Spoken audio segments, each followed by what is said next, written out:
बिस्मिल्लाहिर्रहमानिर्रहीम। एक्सरसाइज है 6B, question number 4। Calculate the fourth proportional of 8, 12 and 14। कि 8, 12 and 14 का हमने फोर्थ प्रोपोर्शनल फाइंड करना है, कैलकुलेट करना है। इट्स मीन कि हमें first proportion, second proportional and third proportional दिया हुआ है। ठीक है, 8 हमारे पास फर्स्ट है, 12 सेकंड है, 14 क्या है, थर्ड है। ठीक है, हमने फोर्थ प्रोपोर्शनल फाइंड करना है, तो हम लेट कर लेते हैं। Let x be the fourth proportional. X को हमने लेट कर लिया है फोर्थ प्रोपोर्शनल।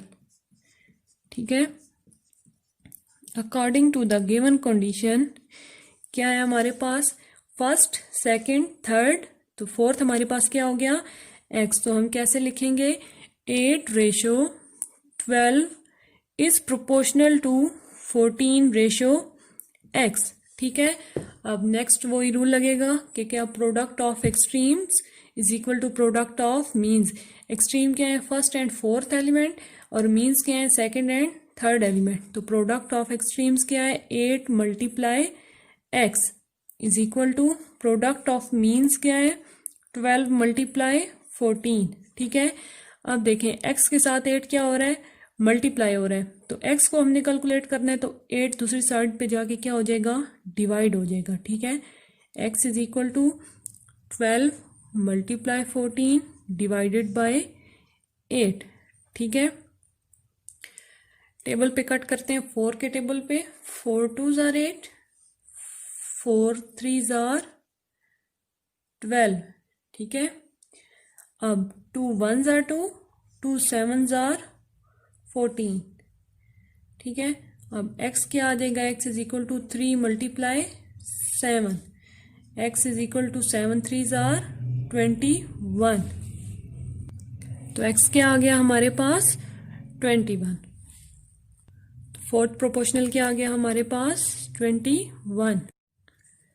क्वेश्चन 5 है हमारे पास, in a map 15 centimetres represent 100 kilometres, how many centimetres will show 625 kilometres. कि एक मैप में हमारे पास 15 सेंटीमीटर रिप्रेजेंट कर रहे हैं 100 किलोमीटर्स को। ठीक है, तो कितने सेंटीमीटर शो करेंगे 625 किलोमीटर्स को। ठीक है, अब हमने पढ़ा था डायरेक्ट प्रोपोर्शनल, उसमें क्या था कि अगर हमारे पास एक क्वांटिटी इंक्रीज हो रही है तो दूसरी भी क्या होनी चाहिए, इंक्रीज होनी चाहिए। अगर एक डिक्रीज हो रही है तो दूसरी भी क्या होनी चाहिए, डिक्रीज होनी चाहिए। ठीक है, अब हमारे पास सेंटीमीटर है 15 सेंटीमीटर, दूसरा सेंटीमीटर हमने खुद फाइंड करना है। ठीक है, अब किलोमीटर्स हमें 100 किलोमीटर दिए हुए और 625 किलोमीटर दिए हुए। ठीक है, जब 15 सेंटीमीटर था तो क्या था हमारे पास, 100 किलोमीटर्स। तो जो सेंटीमीटर हमने फाइंड करना है वो क्या है हमारे पास, उसके साथ हमें क्या दे रहे हैं, 625 किलोमीटर। ठीक है, पहले तो हम लेट करते हैं जो सेंटीमीटर हमने फाइंड करना है। ठीक है, क्या करेंगे, let x be the required distance. ठीक है, अब क्या है हमारे पास, सेंटीमीटर्स, और दूसरा क्या है हमारे पास, किलोमीटर्स।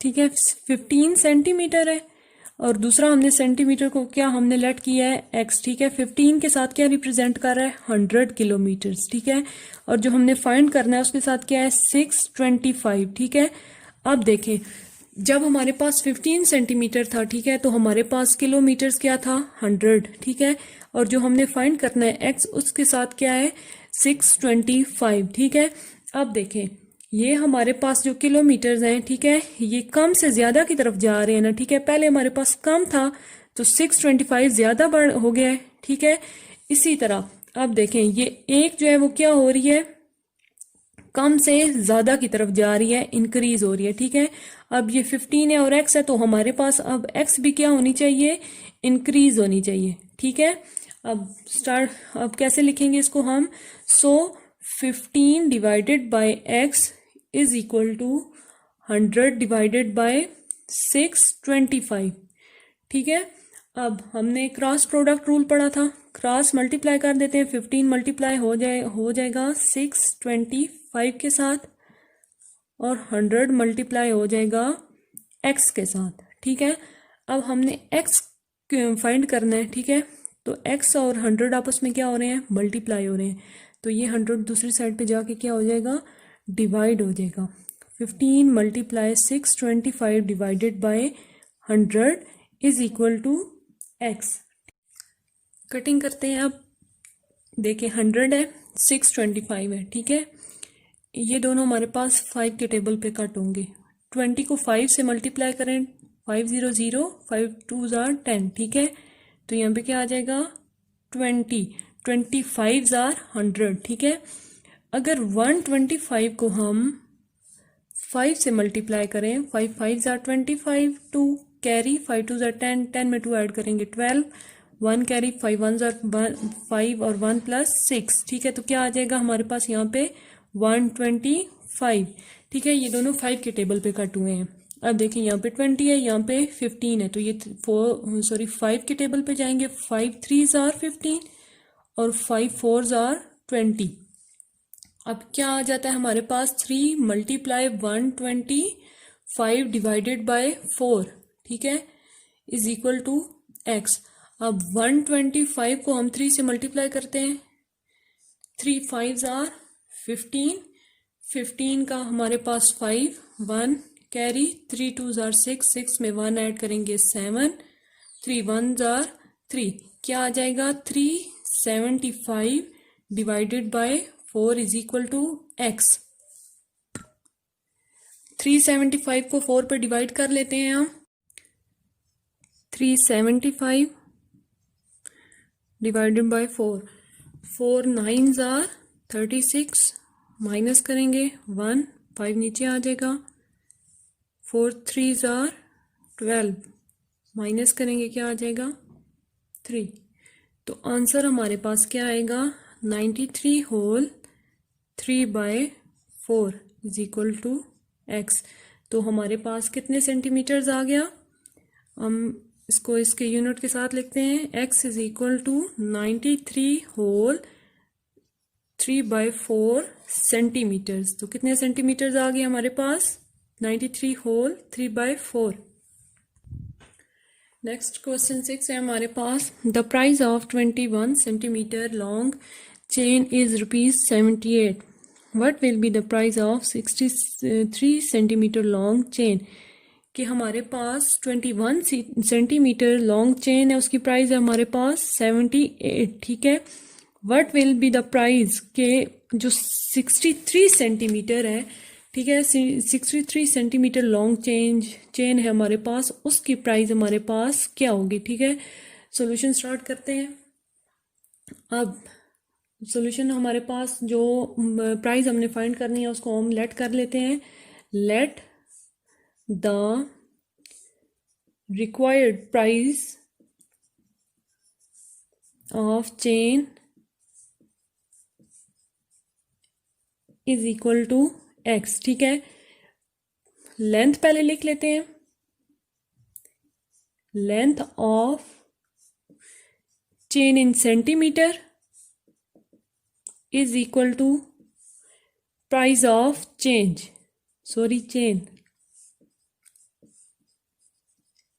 ठीक है, तो लेंथ हमारे पास क्या है पहले 21। ठीक है, 21 है, तो उसकी प्राइस हमारे पास क्या है 78। ठीक है, अब जो हमने फाइंड करनी है दूसरी हमारे पास जो चेन की लेंथ है वो क्या है 63। ठीक है, तो ये हमने प्राइस फाइंड करनी है, तो ये हमारे पास क्या है x। ठीक है, अब देखें पहले हमारे पास क्या थी, जो लॉन्ग थी वो 21 सेंटीमीटर थी। ठीक है, फिर हमारे पास इंक्रीज हो रही है 63। ठीक है, अब प्राइस हमारे पास जब 21 सेंटीमीटर लंबी थी वो चेन हमारे पास, तो उसकी प्राइस थी 78। तो जब 63 होगी तो उसकी प्राइस और इंक्रीज होगी ना। ठीक है, तो यहाँ पे भी हमारे पास डायरेक्ट प्रोपोर्शनल लग रहा है कि अगर एक की इंक्रीज हो रही है तो दूसरे की भी क्या होनी चाहिए, इंक्रीज होनी चाहिए।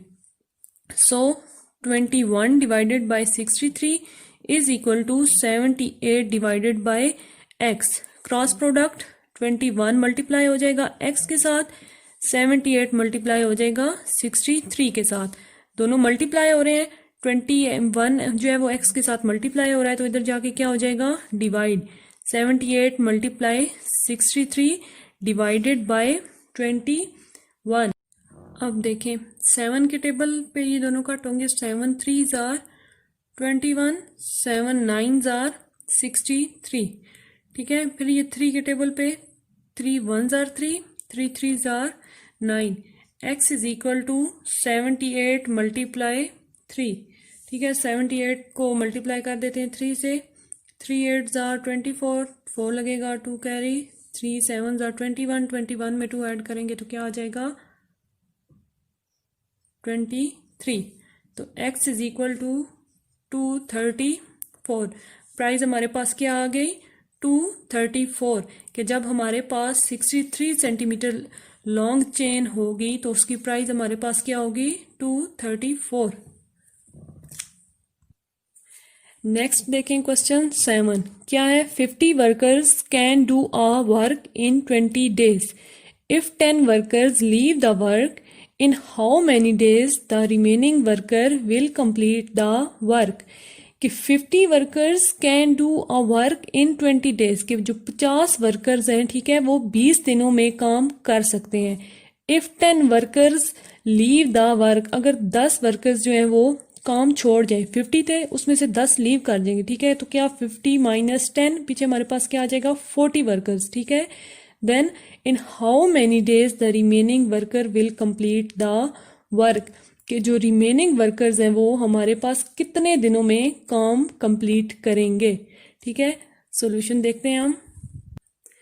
According to the given condition कितने वर्कर्स थे हमारे पास, ठीक है, पहले 50 वर्कर्स थे, ठीक है। जब 10 लीव कर देंगे, ठीक है, 50 थे ना, इसमें से 10 लीव करेंगे, 50 माइनस 10, तो हमारे पास कितने आ जाएंगे 40, ठीक है।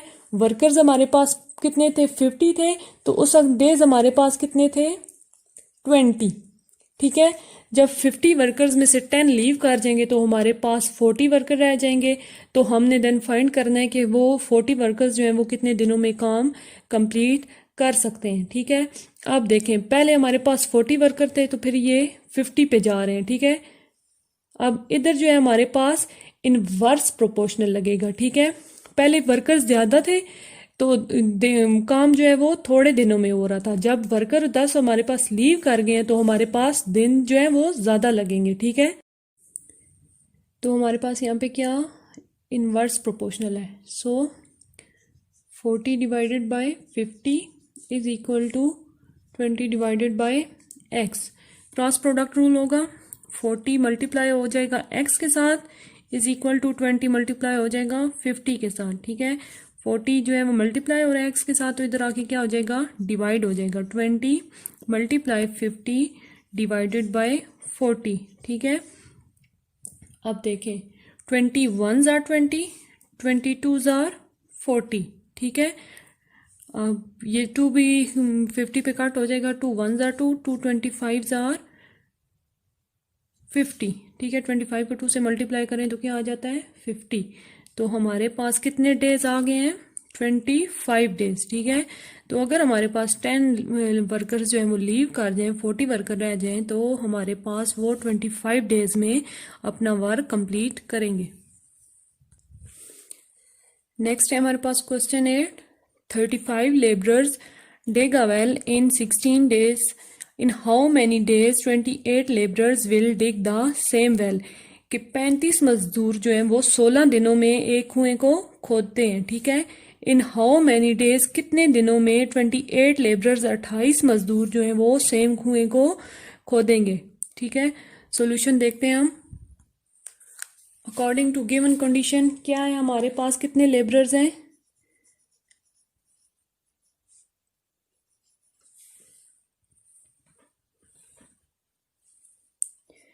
लेबरर्स पहले हमारे पास थे 35, ठीक है। तो उन्होंने कितने डेज में एक कुएं को खोदा 16 डेज में, ठीक है। तो जब हमारे पास 28 लेबरर्स आ जाएंगे, ठीक है, मजदूर आ जाएंगे, तो वो कितने दिनों में हमारे कुएं को, उसी सेम कुएं को खोदेंगे, ठीक है। तो उसको हम लेट कर लेते हैं, ठीक है। Let x be the required condition, ठीक है। वो जो हमने डेज फाइंड करने हैं उनको हमने क्या कर लिया, एक्स लेट कर लिया, ठीक है। अब देखें 35 मजदूर थे, उन्होंने 16 दिन में, ठीक है, उस कुएं को खोदा। तो ये हमारे पास अब 35 से 28 हमारे पास मजदूर क्या हो गए हैं, कम हो गए हैं, ठीक है। तो जब हमारे पास 28 मजदूर आ जाएंगे तो वो उस कुएं को कितने दिनों में खोदेंगे, ठीक है। तो हमारे पास कौन सा यहाँ पे लग रहा है, इनवर्स लग रहा है, ठीक है। इनवर्स प्रोपोर्शनल हमारे पास यहाँ पे आ रहा है। तो हम क्या करेंगे, 28 divided by 35 is equal to 16 divided by x. Cross product rule लगेगा, 28 मल्टीप्लाई हो जाएगा एक्स के साथ इज इक्वल टू 16 मल्टीप्लाई हो जाएगा 35 के साथ। एक्स के साथ 28 मल्टीप्लाई हो रहा है, दूसरी साइड पे जाके क्या हो जाएगा, डिवाइड हो जाएगा। 16 मल्टीप्लाई 35 डिवाइडेड बाय 28। अब 28 और 35 है, दोनों 7 के टेबल पे कट होंगे। 7 4s आर 28, 7 5s आर 35। अब 4 1s आर 4, 4 4s आर 16। तो x is equal to 4 multiply 5। तो x is equal to 4 multiply 5, 4 5s are 20। तो कितने डेज आ गए, 20 डेज, ठीक है। तो जब हमारे पास 28 लेबरर्स आ जाएंगे तो वो हमारे पास 20 डेज में उस कुएं को खोदेंगे। नेक्स्ट क्वेश्चन 9 है हमारे पास। 7 days food is available for 72 soldier in a camp. के एक कैंप में 72 सोल्जर्स के लिए 7 दिनों का खाना मौजूद है, ठीक है। 12 मोर सोल्जर्स केम, 12 और सोल्जर आ जाते हैं, ठीक है। For how many days will this food be enough. तो कितने दिनों के लिए ये खाना वहां पे काफी होगा, ठीक है। सोल्यूशन स्टार्ट करते हैं हम। अकॉर्डिंग टू गिवन कंडीशन क्या है हमारे पास, सोल्जर्स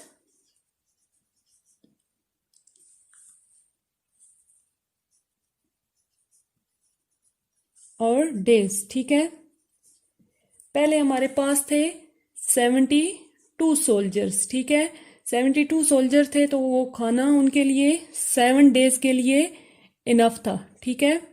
अब हम फिर वहां जो है 12 मोर सोल्जर्स आ जाते हैं, ठीक है। 72 में 12 ऐड कर लेते हैं, 2 + 2 क्या हो जाएंगे 4, 7 + 1 8। तो कितने हो जाएंगे 84 सोल्जर्स, ठीक है।